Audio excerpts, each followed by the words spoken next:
building. Muji ka kira mu shin ko mene dalili? Muna aiki ka kira mu ko mene dalilin? Ka tsaya jigun ko akwai bayani? Kaga mana losing time, zo ka mun bayanin. Na kira ku ne a yau don ku zo mu gana. I saw one girl can a kasar Ghana.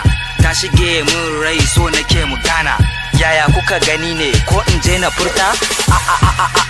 Kadda ma ka fara. Nayi na gani a baya bani so na kara. Ina Ruki baby ta anguwa su Zara. Inna mata shopping ta ce min dan asara.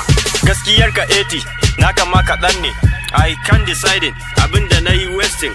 Na bata Honda tana gano Prado. Na fi so ku gane suna da son kuɗi ne.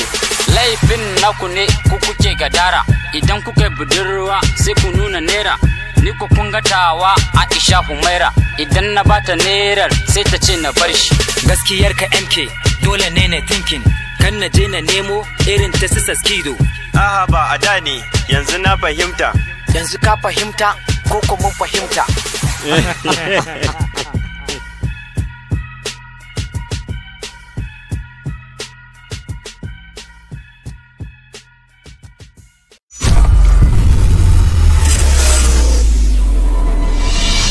Young guys in the building.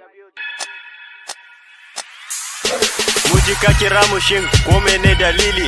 Muna aiki ka kira mu ko mene dalilin? Ka tsaya jigun ko akwai bayani? Kaga mana losing time, zo ka mun bayanin. Na kira ku ne a yau don ku zo mu gana. I saw one girl can a kasar Ghana.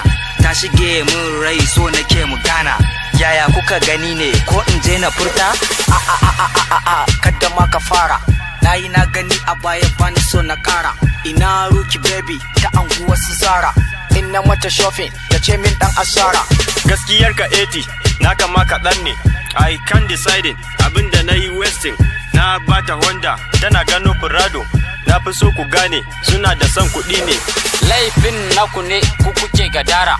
Idan kuka budurwa sai ku nuna naira. Ni ku kun gatawa Aisha Humaira. Idan na bata nerar sai ta ce na bar shi. Gaskiyar ka MK dole ne na thinking. Kan na je na nemo irin ta sisa skido. Aha ba a da ne yanzu na fahimta. Yanzu ka fahimta ko ko mun fahimta.